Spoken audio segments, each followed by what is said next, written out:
What up? As you can see, we have a big chop transformation. I will be doing a high skin fade on him with some color enhancements. To start the video off, you just want to grab your pick out the client's hair, take it off the scalp, just so the guard can feed through it easier.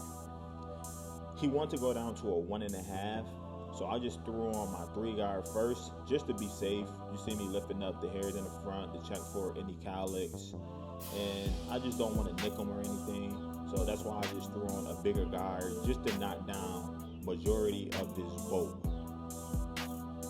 And this was a good time for me to really test the power of these JRLs. I was just going to pick up my Babyliss FX Low Pros.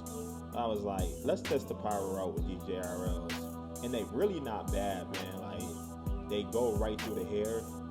I feel like they can have a little bit more power, but they definitely get the job done. I feel like if I would have just picked up my Babyliss, they would have ripped through this hair a lot more easier. And you can see with my JRLs, I have to just keep going back and forth to like really for it to cut. And like as I'm cutting it, I hear it go, like it's almost shrugging a little bit, but it gets the job done. So I'm real pleased on how this clipper handled knocking down this bolt.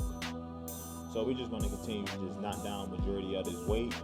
And then I'm gonna throw on my 1.5 guard with my detachable.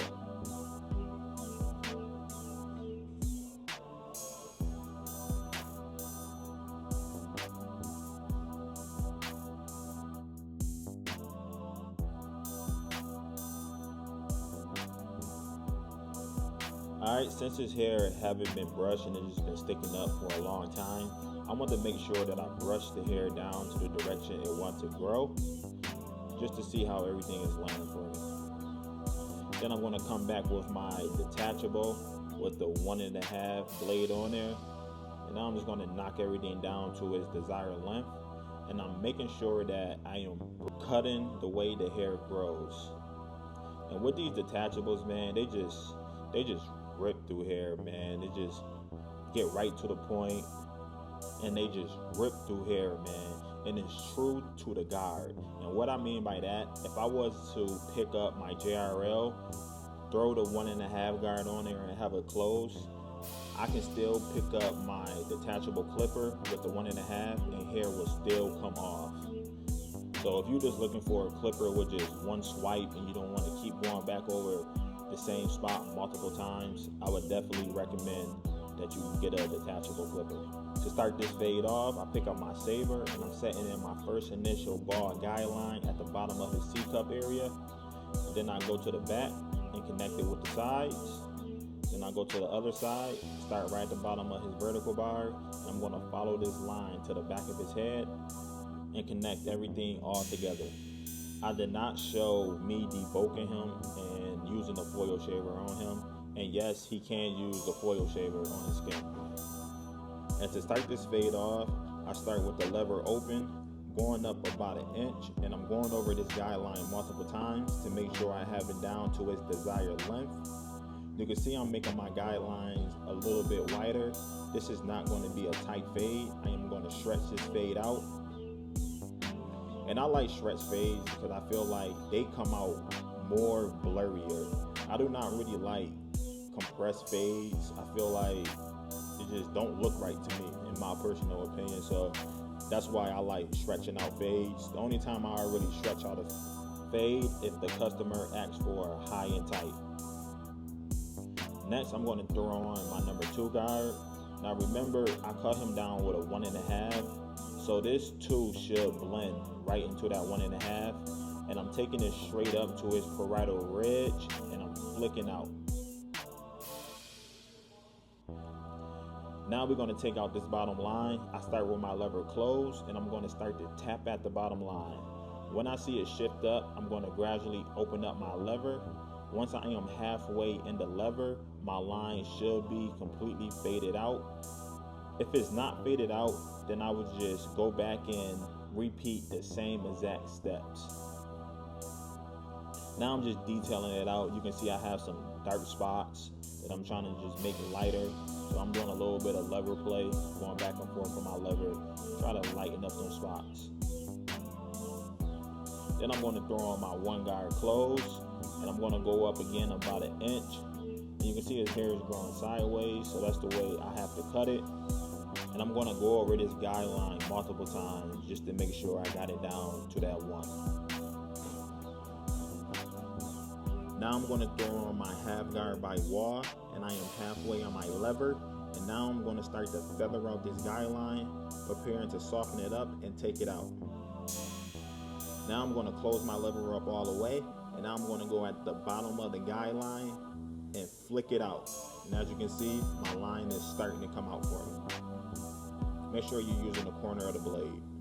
Next, I throw on my 1.5 guard, and now I want to blend out this 2 guideline. I'm starting open with my 1.5 guard, and then I'm going to go halfway with the lever, and now I'm starting to go a little bit lower than I was previously open.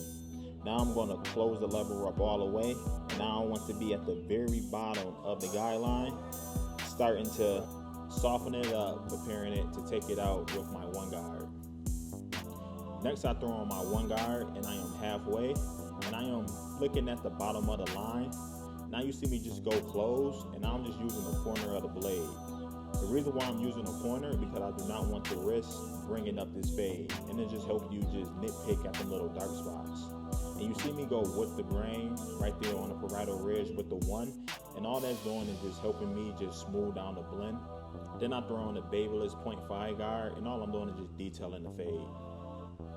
And on this side, I'm just going to speed things up a little bit, tap in with my viewers, and I just want to talk about customer service because it's just so important to me, especially when I'm doing these videos. I'm telling my client that I'm really not going to talk to them, and I know a lot of my clients value talking to me because this is the time when they get away from their girls or get away from work, and they just want to come in the barbershop and just chop it up with one of the guys.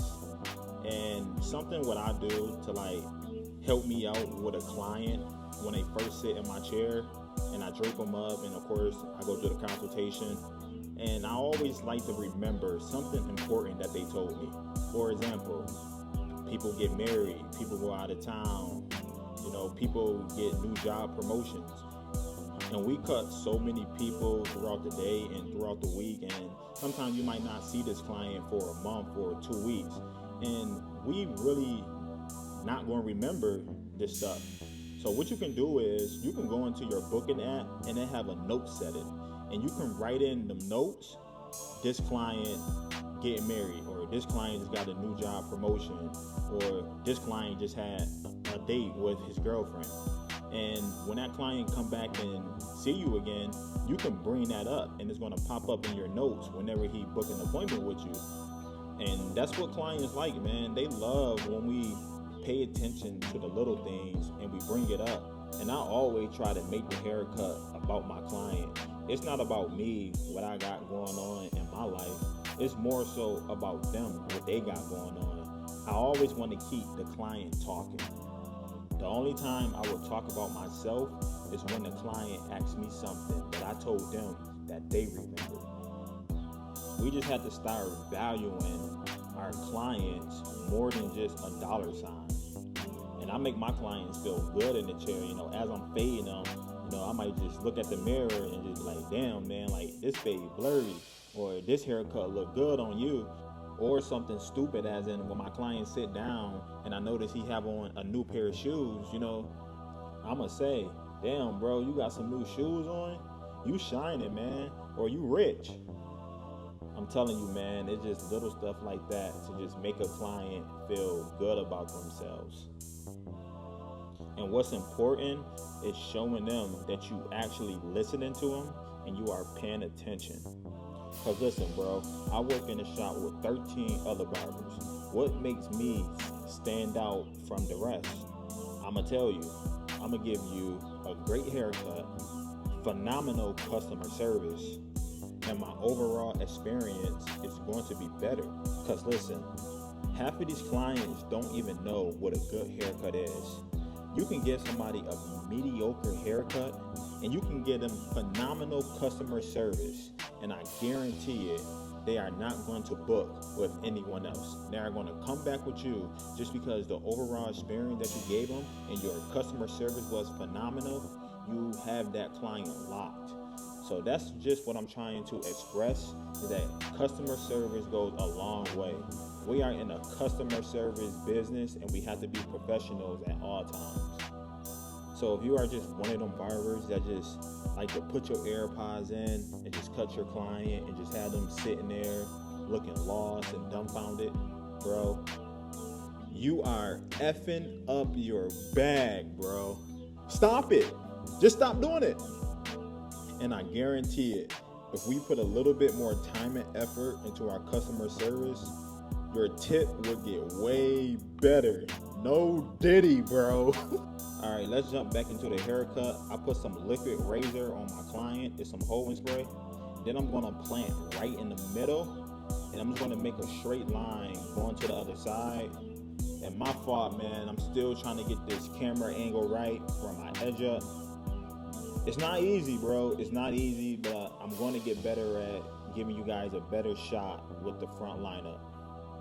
But you just want to plant right in the middle. That's for your balance, and you want to take the line over to the other side and get it as straight as possible.